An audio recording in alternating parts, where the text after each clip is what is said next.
Well, thank you so much, Whitney, and thank you for all who are on this. Just going to get right to it. Um, so, um, First of all, I just wanted to thank David Millstone for the Square Dance History Project. We're going to be running a little video, and it's due to David that we have that video. And then I just want to give a shout out to T-Claw, who works down at the John C. Campbell Folk School. And I went in preparation for tonight, I went over T-Claw's B Square zine, and it's really fantastic. And then I wanted to give a shout out to Larry Edelman. I've only done two one-day workshops on how to call squares as a student, and it was with Larry. And he really affected me a lot. Okay, so one could think of squares as like having three main bodies, if you will, three main genres: New England, Appalachian, Southern, and Western. There's singing squares that can fit into New England and Western. Um, and but the boundaries between these traditions are super porous. And I mix and match figures all the time. As Larry Edelman said to me once, go ahead and mix and match, just know what you're mixing and matching. So in other words, as I make choices in 2026, I do know probably enough to know what I'm mixing and matching. And is it absolutely necessary for the dancers on the floor? Absolutely not. But for me, it's important. Um, so contra dance calling and dancing is wedded to the phrase of the music. There's an agreement how long figures take to do. The caller can successfully prompt a contra dance behind a curtain. In fact, I did this as a joke last week. I walked through and I prompted a dance in Portland, Maine, while I was sitting at the desk where they were, collecting money. Um, and So if in contra dancing, if dancers complete a right hand chain in 6 beats, it's their responsibility to do something with those extra 2 beats. But this is not true in most square dance calling. I would never in a million years do a little party trick of standing behind a curtain and calling a square. Calling squares is, for one, you're calling the whole time. Two, it's a very in the moment, you're looking at the dancers as you're prompting them. Um, and even in New England squares, which are danced to the phrase of the music, the break is often improvised.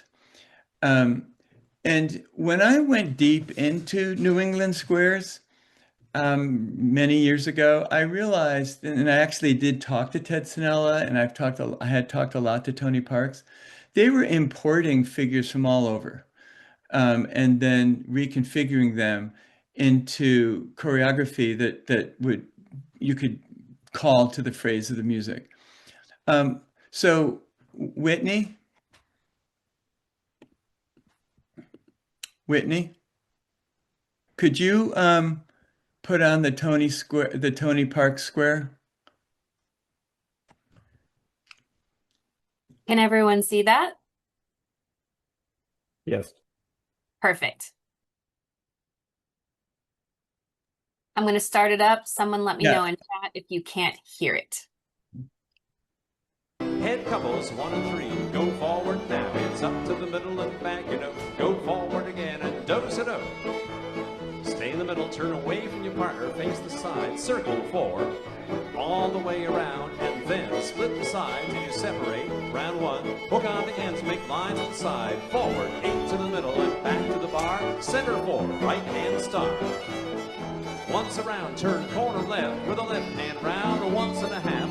The other 4, right hand star in the middle. Once around, keep time with the middle. 2 hands to the corner, balance there, balance. Corner swing, everybody swing and everybody whirl. And promenade, go round the world. Gents place. Whitney, could you stop it for a moment? Go ahead, go forward. Okay, so What I want you to notice, and we're going to play it again, just from that spot, if you could, Whitney. What I want you all to notice is that the heads are going to go forward and back, and they're going to do-si-do their opposite, and then circle left with the sides. All of that is absolutely on the phrase, and it fills up the music, the phrase. But when the heads split the sides and go around one, everybody waits for 2 or 3 beats. And so, yes, New England squares are called to the beat. And just like in contra dancing, what I was saying, if you do a right hand chain in 6 beats, you do something to use up those 2 beats because you're ahead. Watch what the dancers do. They wait in lines of 4 to get back to the phrase. Okay, thanks, Whitney. Go ahead.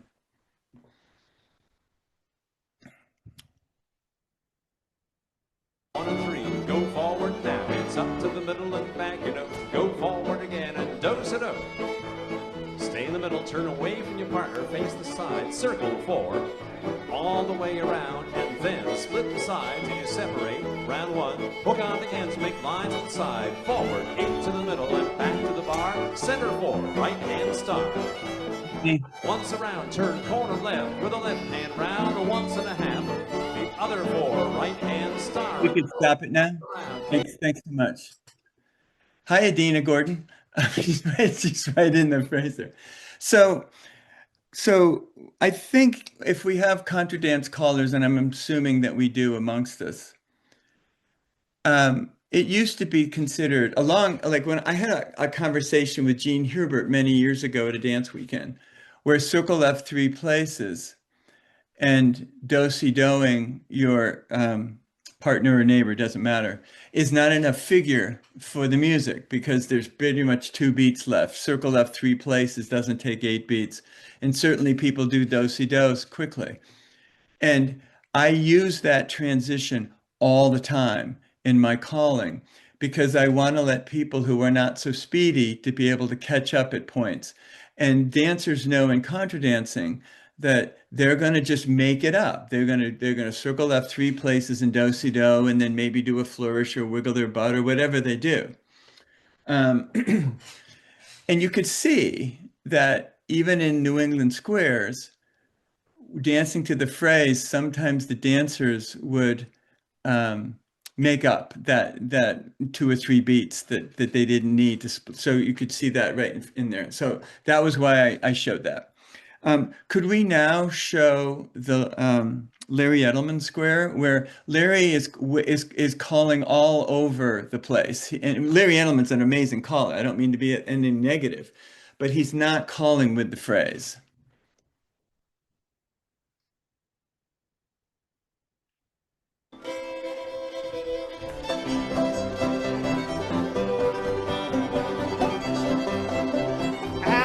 Left like an Allemande X, pass 1, swing the next.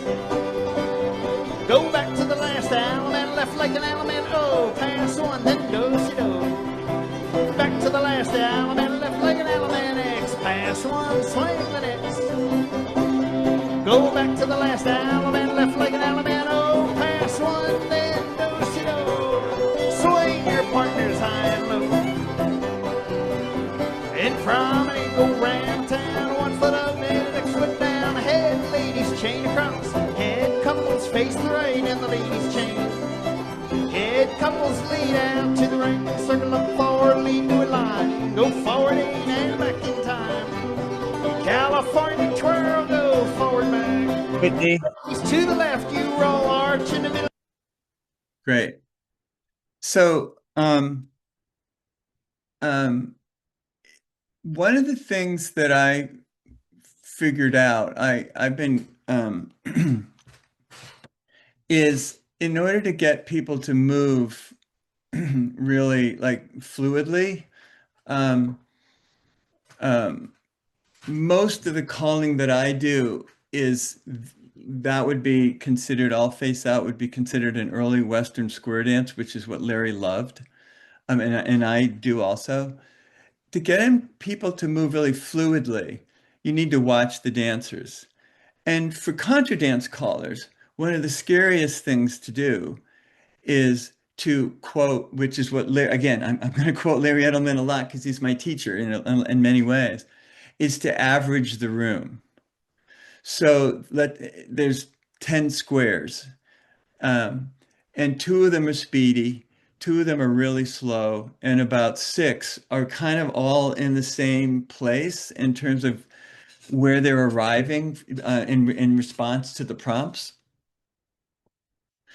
And and so you have to average the room. And what often that means for me, and I can see, I looked at the list of people who are looking at this, who are participating tonight, and some of you are excellent square dance callers. Averaging the room, and I'll say it right over the microphone. I'll say before we begin the square, I'll say, a couple of your squares will be speedy and a couple will be on the slower side, and I'm just going to try and meet you in the middle.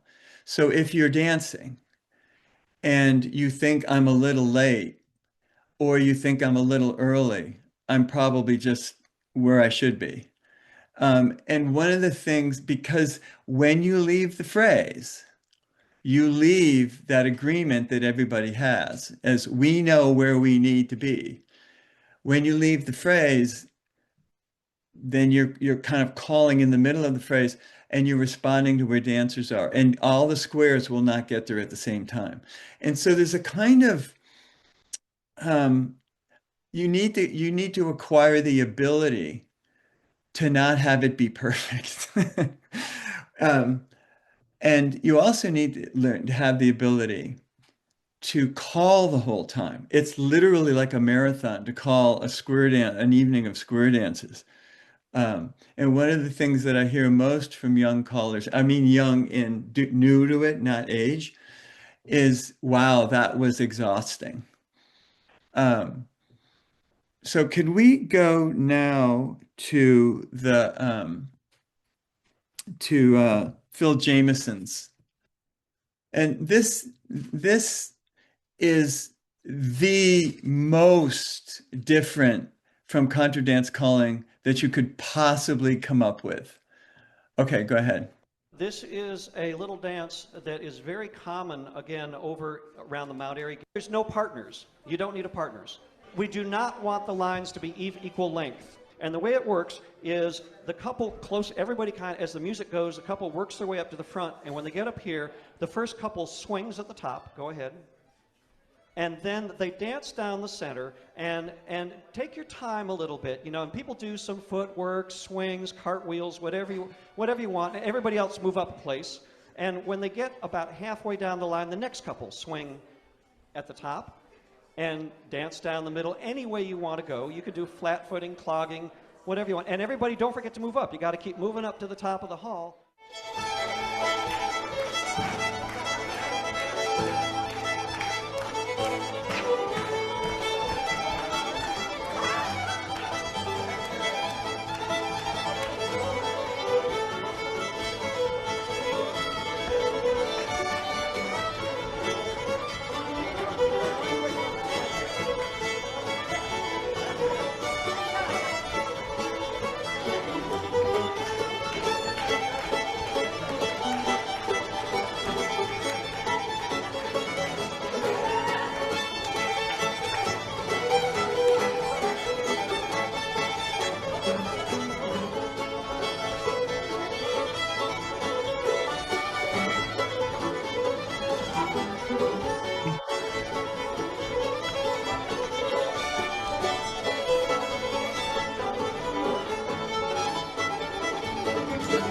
Stop it now. Thank you. Great. And so I just wanted to go back to early Western squares for a moment. So, and then we'll get to that. There is a think about this sequence in an early Western square. Lines of 4 go forward to back. Forward again and box the net. Do a right and left through, go the other way back, roll away, get back home and swing. There's no way that's going to fit the phrase. The figures, and so that being able when you're a contra dance caller, or maybe you're new to square dance calling, It's up to the middle and back that way. I'll do one with a roll away, up to the middle and back that way, roll away with a half sachet, forward again and box and add, do a right and left through, go the other way back, roll away and you get back home. Everybody swing when you're all alone. There's just no way that you would call like that in contra dancing. It's just the calls are tumbling out of your mouth without stopping. And so that is like I'm running the square dance intensive this summer, and that's one of the things that the students will bump into is they'll all call a New England square, which all very predictable. And then there's like, oh my God, I'm not stopping calling. Okay. What we just showed you was the dance that Phil brought to the Dare to Be Square and John C. Campbell Folk School. Oh my God. I mean, you don't even have a partner. And when you're there, you're just there. And then you go down and you go, and that could not be more opposite. And there's squares in the Southern tradition, the Appalachian tradition, you kind of can't call. You can teach the figure, but once they start the figure, like double bow knot, everybody's at different times, and it's almost impossible. So in a weird way, even though you don't want to show it when you're actually at the gig, learning how to say and describe figures in the Southern tradition, the Appalachian tradition, in a way is more important than anything. And in a way, it's almost English country dance like, where you can be in a night of Southern squares and so many different figures can happen. Whereas in early Western squares, there's a lot of overlap there. Okay, and so could you just, Whitney, thank you so much for being the DJ. Could you just go ahead and play the barn dance from the Flurry? All right, here we go. Here we go.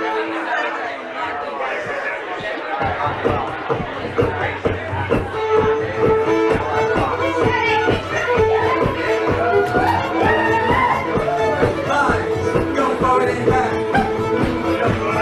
Right there, right elbow.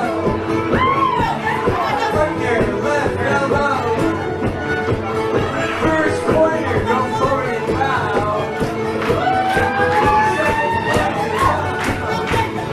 First pointer, right elbow. Second pointer, right elbow. First pointer, left elbow. Second pointer, right elbow. Left elbow. Go down the center, show us what you got. Come back up. Feel the pin and go to the outside. Look at the other thing is through. Oh yeah. Fine. Let's go forward and back. Right there, right elbow. Right there, left elbow. New top corners go. Wanna take it up? Second corner. First corner, right elbow. Second corner, right elbow. Great, thanks. So thanks, Whitney. So oddly enough, when you look at that, I was calling that to the phrase, to the music. And so when I'm doing what I was told so long ago, I've been doing this since the mid-90s, is that Southern calling, Appalachian calling, is done by just watching the dancers and it's done to the beat of the music. Maybe, but when I've been at a lot of square dances, the caller in Appalachia, the caller's on the phrase a lot more than people say they are. And I really like to get the callers back to the phrase during a swing, and then at least you're promenading during a swing. Excuse me, you're promenading to the phrase. And so to me, one of the things that we all can do as contra dance callers sometimes is kind of zone out. Once the dancers have the dance, you know, we might be looking at notes for the next dance, or we may not even kind of remember the tune that just got played. But in squares, you're so intimately tied to everything happening, to the tempo of the music. You're part of the band in a way. Um, and so that night at the Flurry, it was so packed that, and the figures were so simple that I actually just was calling to the phrase, and it amused me. It really amused me. It made me really happy to do that.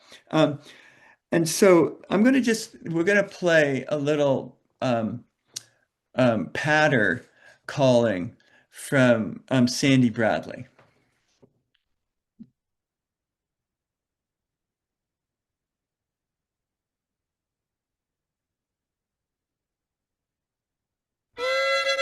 Here we go, ladies, to the center and back to the bar dance, to the center and form a star with your right hand cross, right hand.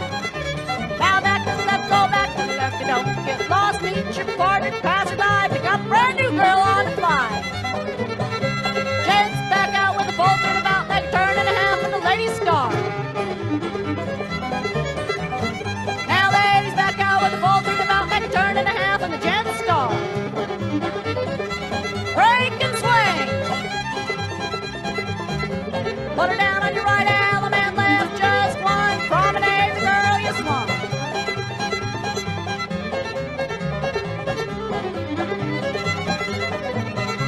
Ladies to the center and back to the bar, gents to the center and form a star with your right hand cross.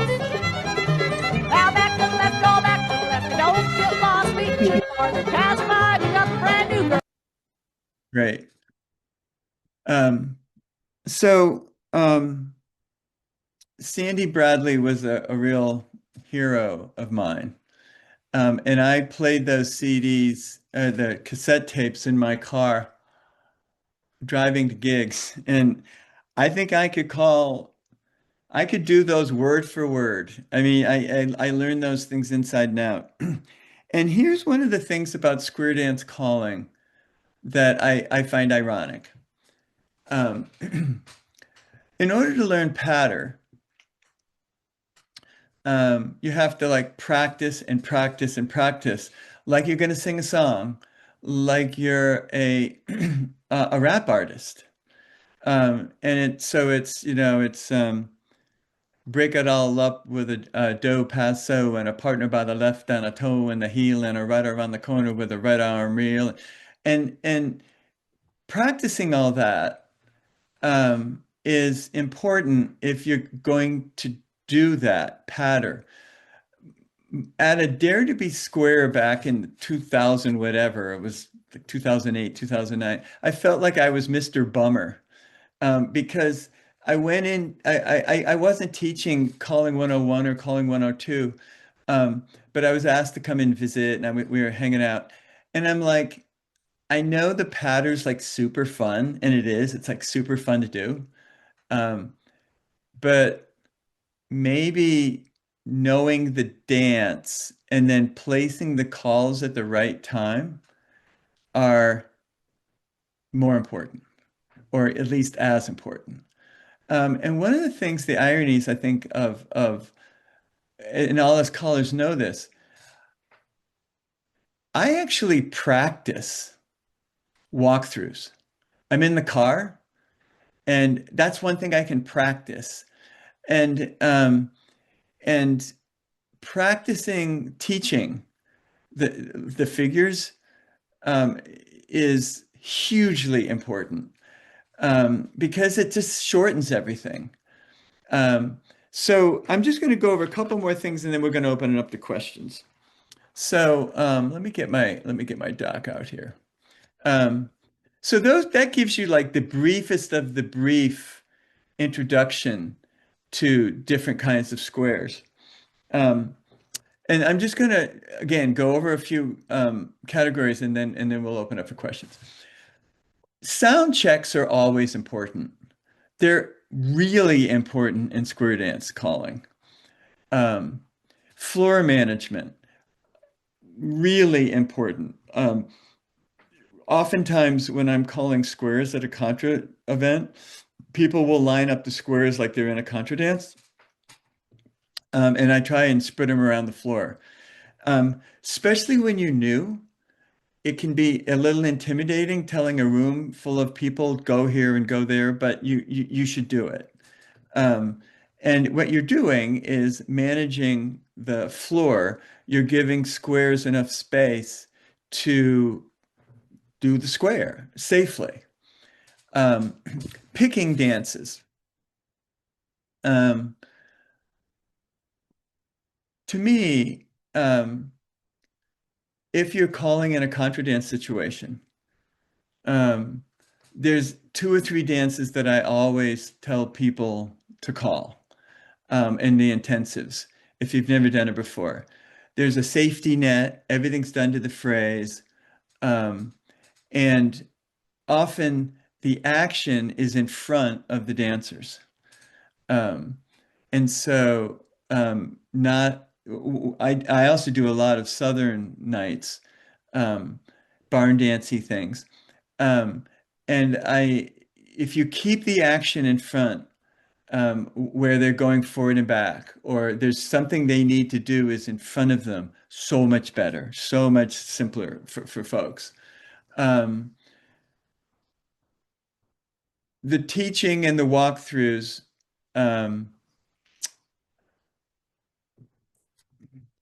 when you show up at a dance, everybody's having a really good time, and it's like when I do these barn dance things or these southern events, the bar is low. The judgment on you as a caller is pretty low. People, a lot of times people have never done it before, like when you saw at the Flurry when we just showed you when I was calling there. All those were really good dancers. They were like, they were all longtime contra dancers. But things like the Virginia Reel, which is what we were doing in that video. There's a dance called Uptown Downtown. Having dancers do a grand right and left without an Alaman left your corner is so much more forgiving. Asking dancers to, quote, turn around to find your corner and then come out of that Alaman and find your partner. It can be really disorienting. And so, for example, circling left all the way around, face your partner, shake right hands, pull by, do a grand right and left. So much more forgiving. Teaching this stuff and picking the dances is something I hope that maybe we could talk about when we turn it over to questions. Stage presence. Stage presence and then prompting and patter. Sandy Bradley, what we just played you is amazing. But if you're calling a bunch of squares in a row, you do have a band, and you got to realize that your voice is going to be so present in the room that even if you want to like really dip into some fancy patter, at least it's my aesthetic to do it occasionally. And my patter tends to be instructional. So it's up to the middle and a back like that, reach across and box the net, do a right and left through, go the other way back. So there's a kind of, the prompting, there's a kind of, like I'm kind of singing it. I'm kind of doing the patter, but I'm making sure that I'm instructing, I'm prompting at the same time. Where one could get super creative, and I tend to not, but other people could, is in when people are at home, the 2 dancers are at home and they promenade around, pretty much within the second dance, people who are brand new can figure out the promenade. There's 16 beats. And if you want to get kind of have a flourish in there and kind of do something funny, maybe it's like the content of it is speaking to your audience. That's where I might suggest like really loading it in. Um, so I think for me, the stage presence is remember that you have a band and that you don't want to overshine the band, but also when you're new, you are in charge of managing the hall, and the band will want to know how you go out. And so you are even more than contradancing, you're more present in the room at the microphone and your decisions. One of the things that I think about a lot, and one of the things I say to my art students I teach at a college is if you think about it, when you tell me about your five friends that you have, you're not going to tell me necessarily their name or their gender. You're going to tell me what they do. You're going to tell me, like this this friend is like a daredevil, and this other friend is the one I want to go on quiet walks with, or that basically our personalities, who we are, is a collection of the choices that we make, a collection of our behaviors. That's the same thing for a caller. And I have a big presence as a caller, but I'm careful, especially at a square dance, to not overdo that presence. Okay, so I think that's enough.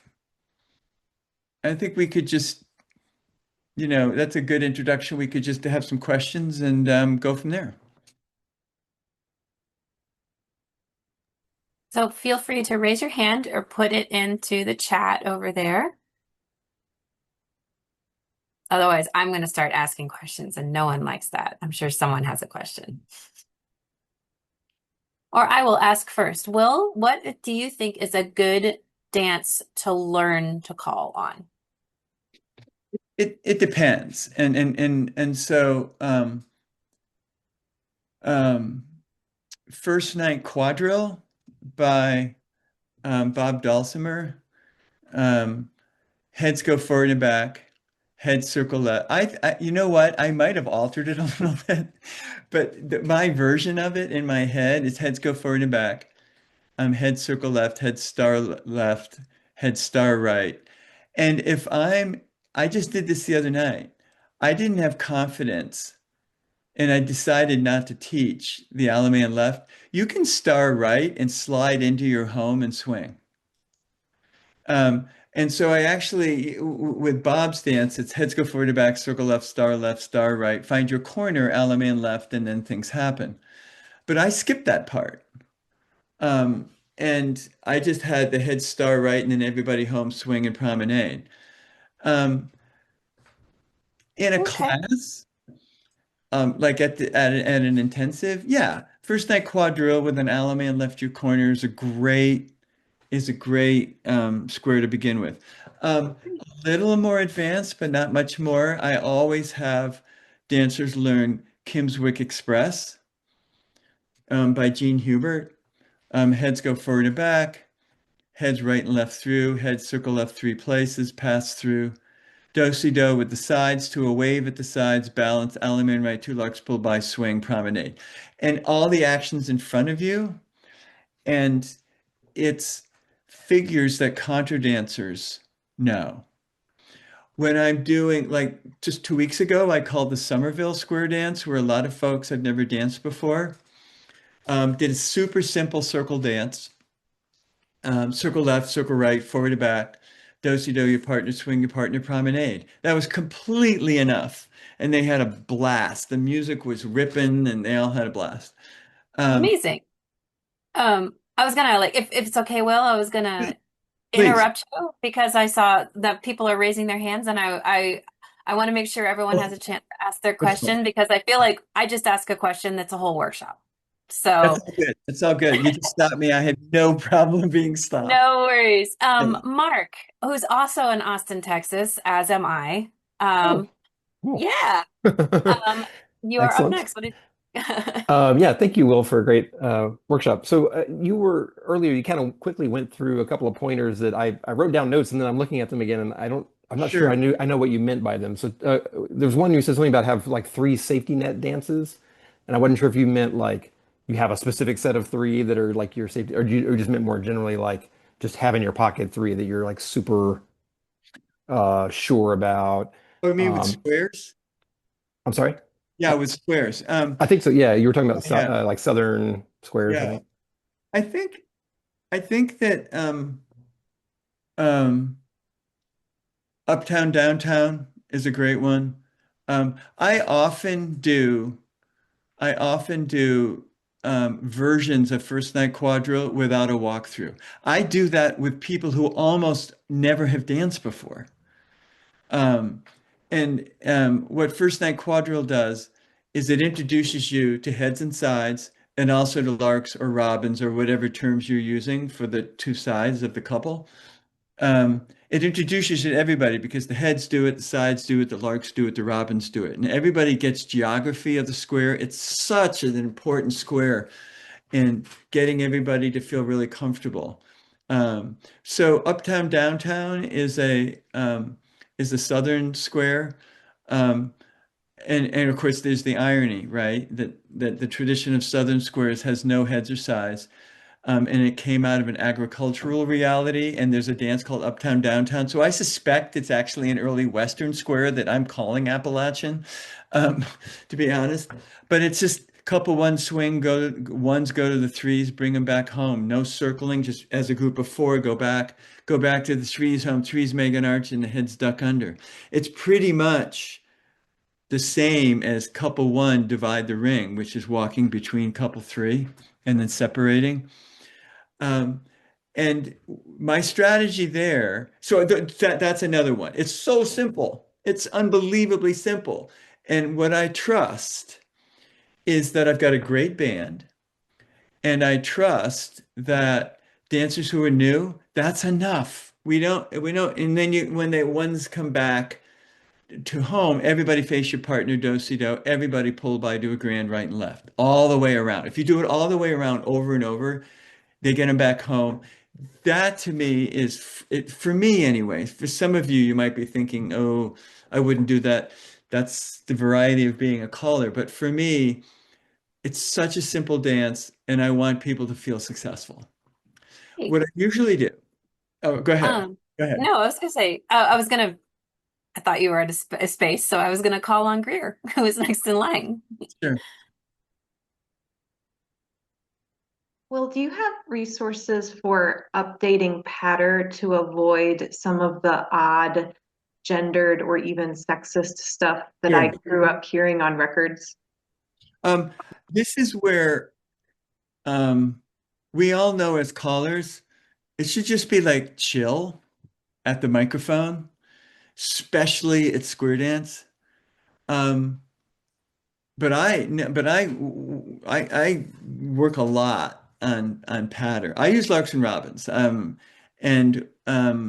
I'm going to be at a square dance this weekend at the DMV outside of DC.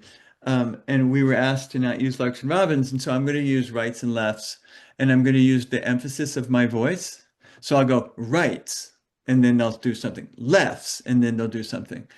Um, and I just, I think I'm pretty good at getting rid of pronouns completely out of my calling, partly because I call so much that I'm just practiced at it. But I also believe in it, right? I mean, it's for me, a non-gendered space is the best. That's what I really feel good about. So using Larks and Robins, and I just practice.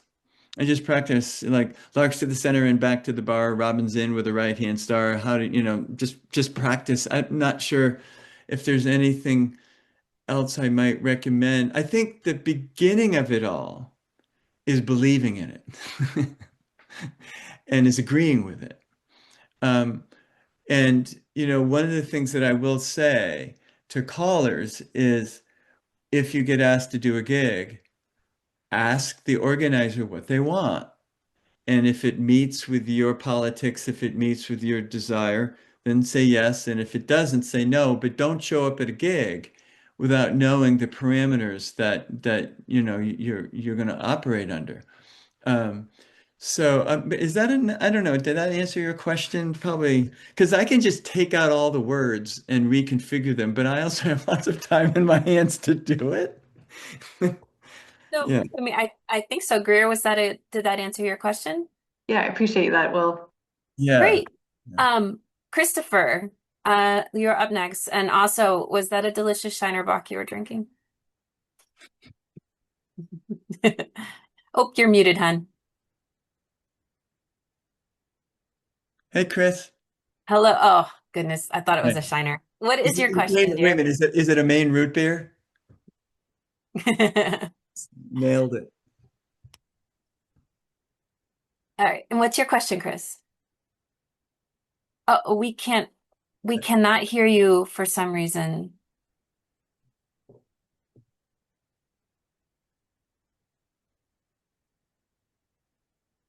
Do you want to type it in and we'll get back to and I'll be happy to read it off when you type it in? One Perfect.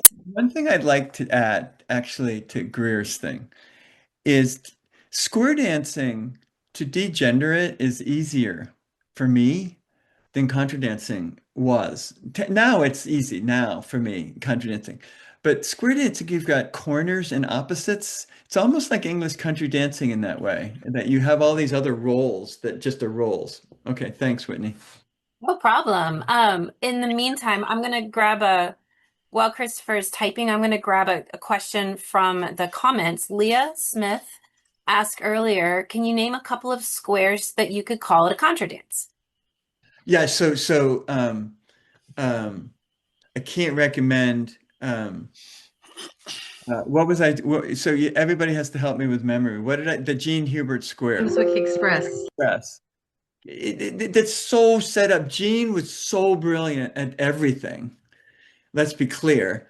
And he wrote square dances for contra dance settings. It's early autumn express or early autumn breakdown is really similar to um, Kimswick Express. Both of those are just great. And I'm telling you, when you look at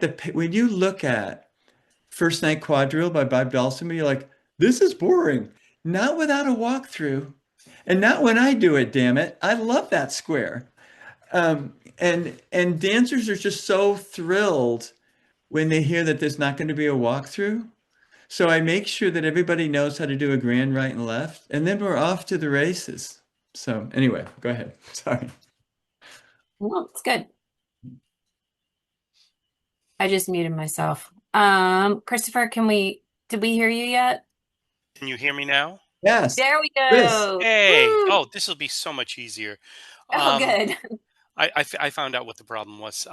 For Greer, I just wanted to say I started out as a traditional square dance caller many years ago before I even knew what square dancing, contra dancing was. And I sadly gave up squares once I fell in love with contras. And now I'm trying to pedal back and get all of that because I have always loved squares. But I've been doing a lot of rewriting of some of the fun and lively rhythms and patterns that go with different kinds of squares. So I want to advocate for just coming up with some of your own rhyming and have fun with it. Exchange words. It can still be fun and it can still be just as lively as the old stuff. And it can just add to what you're doing.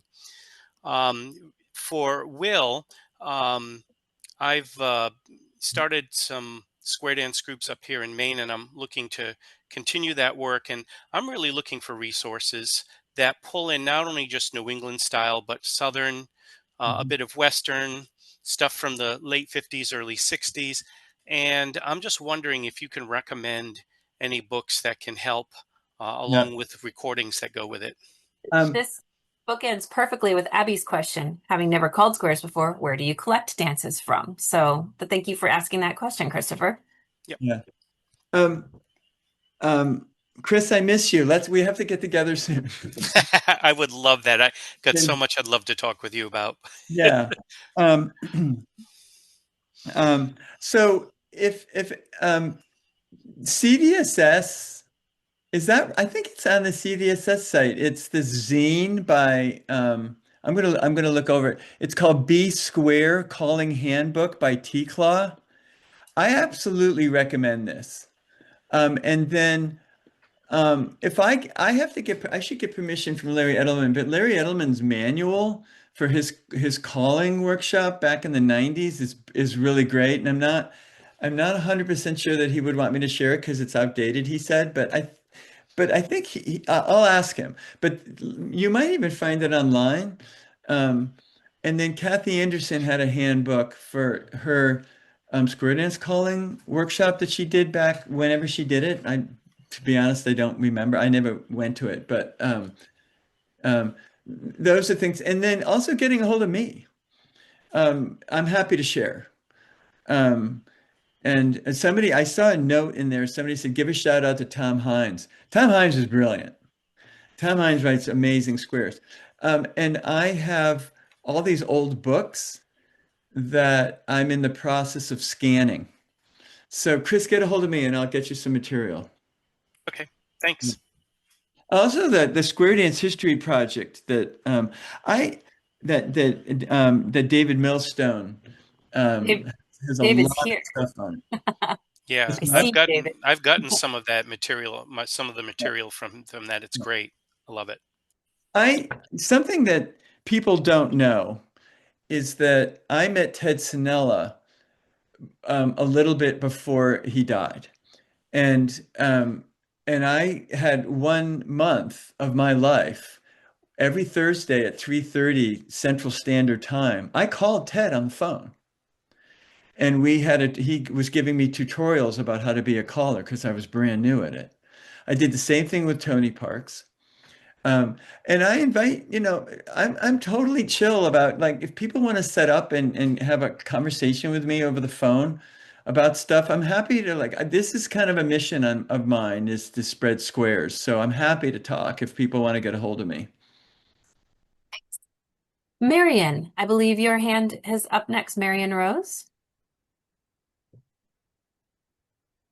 And I believe you might still be muted.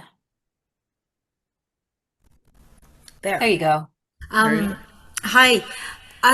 You mentioned earlier on in your presentation, you talked about managing the dance floor, and I'm not sure exactly what you meant. Do you mean by moving squares around, moving people into corners? Can you talk a little bit more about what you do and why you do it?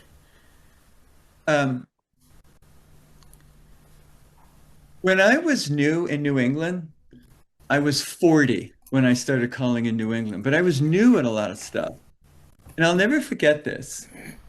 Steve Z. Anderson said to me, there's a woman who has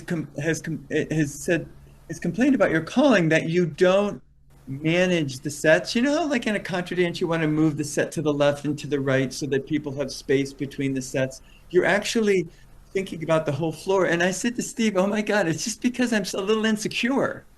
I was new out here, and there's all these dancers who've been dancing for like 40 years.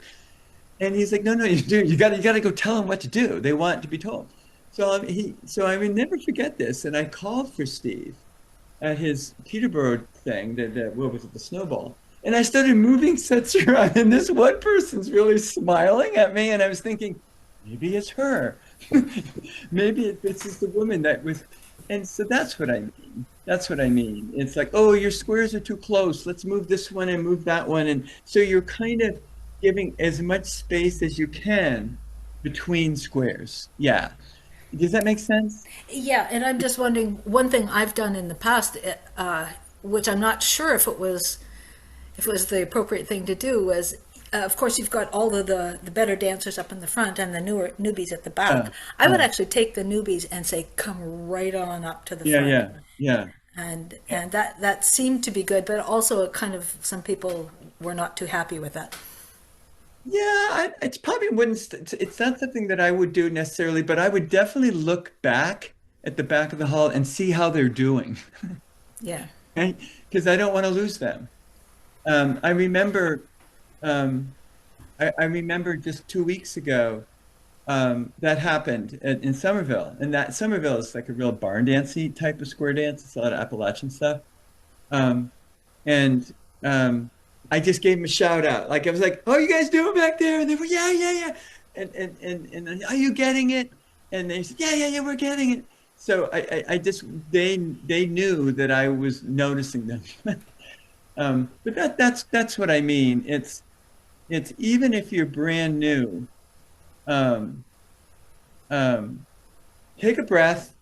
The band can wait for a couple seconds and then just spread those squares around. Here's the other thing that I'm going to highly recommend because when I call in Somerville, it's packed.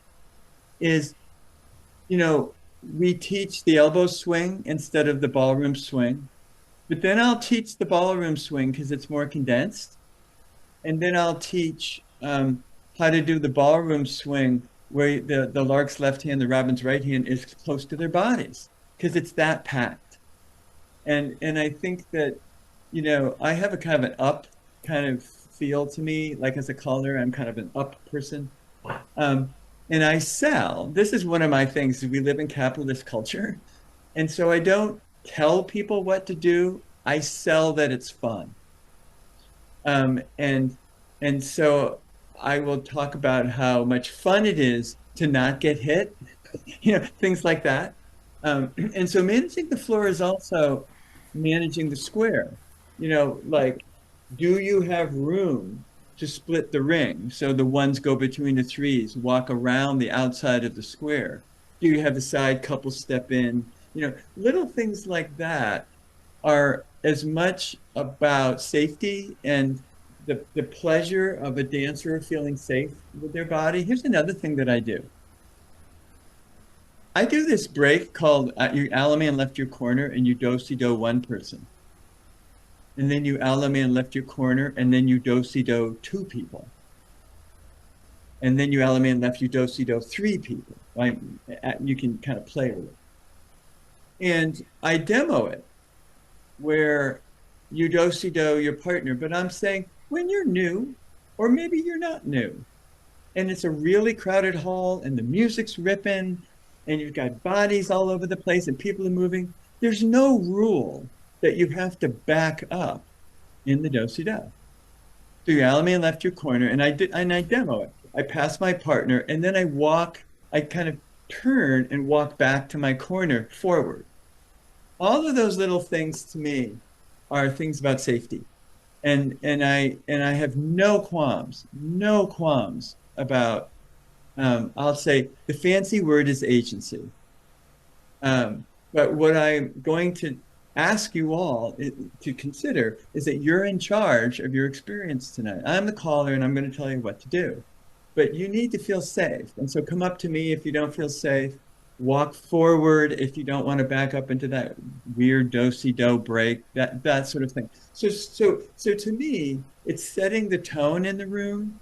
And then even at Appalachian nights, even at Southern nights, we all know this as callers. We scan the room and we see that there's a subset that doesn't move as quickly. I'll have the Southern band play a much slower tune sometimes to give everybody that speed that they're looking for. Yeah, go ahead. Wait, Katie, I see your hand up. Can you hear me? Hey, Yes, Katie, ma'am. Alrighty. are you going to do a handstand? No, Damn it. sorry to disappoint you. I'm gonna stay sitting for this one. Um, so I was thinking about timing, and granted, I learned and kind of observed different things with contra and noticing they're going up and down the line and considering how long lines are, and how long to let a dance go because you determine that. But then I've also heard, I think I've kind of caught conversation of, oh, I don't let squares go as longer. And then some people aren't as fond of squares even, because they know they get mixed in at dance weekends. But there's also like sometimes where the BPM will get sped up at times. And just also, I don't know like the breakdown of a square dance and the parts of it. Like I've heard break and such, but I really don't have a solid understanding of it. So I don't know that I can sit here and say, oh, I can sit there and hear you go, oh, like this many times for the dance, but it's very improvised as well. So, I mean, what what answer are you going to give for me as far as like how long to let a square go? It will depend on the caller. I run all of my squares shorter. Even with Appalachian material, I have a whole file of doing Appalachian figures in heads and sides. Now, in the tradition of Appalachian squares, there aren't any heads and sides. But I'm calling in 2026, and I'm calling and I think it's important to know the traditions. Like when I was saying earlier that Larry Edelman said, go ahead and mix and match, but know what you're mixing and matching. It's fun for me to know that. Is it important? Probably, maybe. But I think, for example, Uptown Downtown, the couple one swings and goes to the threes and brings them back and brings them back up as a group of four. The threes make an arch and the ones go home. It's super short. And so I like to run my squares shorter. I'm on a mission to make them more popular. And one of the things that I know with contra dancers is if I run them shorter and they can be done, that pushes forward my objective. At Somerville 2 weeks ago, a lot of them were young people who had a lot of energy, but they don't want to dance. I don't think they want to dance each square dance for too long. So here's an example. All right. Here's an example. Birdie in the cage. All right. I don't like being in between three dancers. Like I'm 5'11". I don't like it. So couple one goes to couple two and circle left.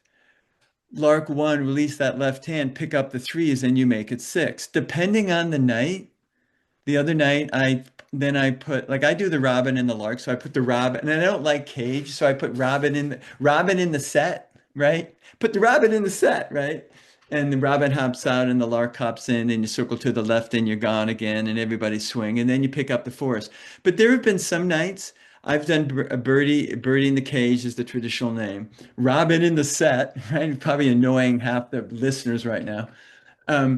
But I'll do that once. I'll have them all circle 8. I'll have the ones pick up the twos and the threes and the fours and just do it once.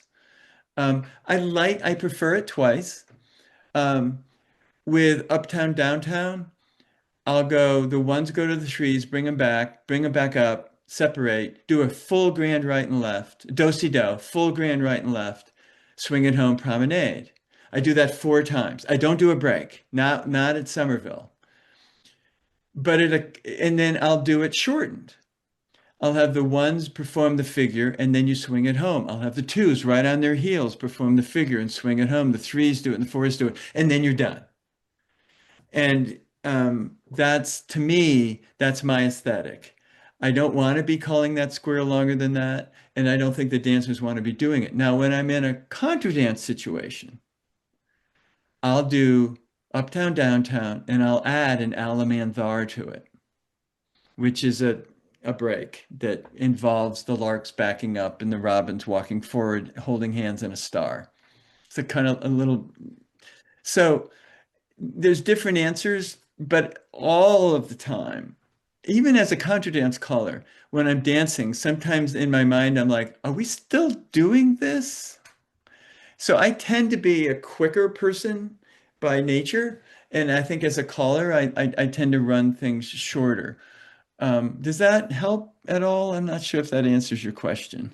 Yeah, I was just trying to get the feel for if it's, just you making executive decision or if it's you based on like what dancers say.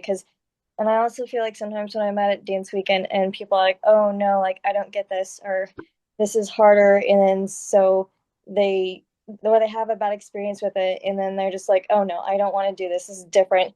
Whereas I feel like I haven't gotten enough experience with it. And so I don't know if it's like them calling it shorter because they don't feel like people are going to enjoy it. Like they want to provide the variety, but then they're also trying to, I guess, appease the dancers, or like the dancers are just, they don't want to do that material for as long because they can't get it. So Sure. they're here's more contra since we came to a contra dance weekend. So it was just trying to get a sense of the how long and why and just what to consider.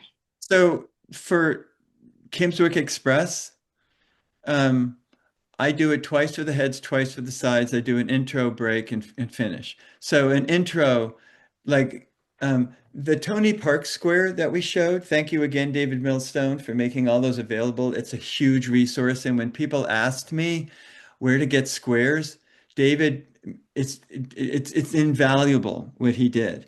I just type in Dare to be Square. I'll go to YouTube and just type in Dare to be Square Brasstown 2011. You get all these squares. I know that they're also on David's site. But I go there and you can see it all. You can totally see it all. With Kimswick Express, I don't call it a New England style in the sense that a typical New England, you could have turned to the band in a typical New England square and just say, we're playing 7 times through. So the intro was 1 time through the tune. A figure was 1 time through the tune.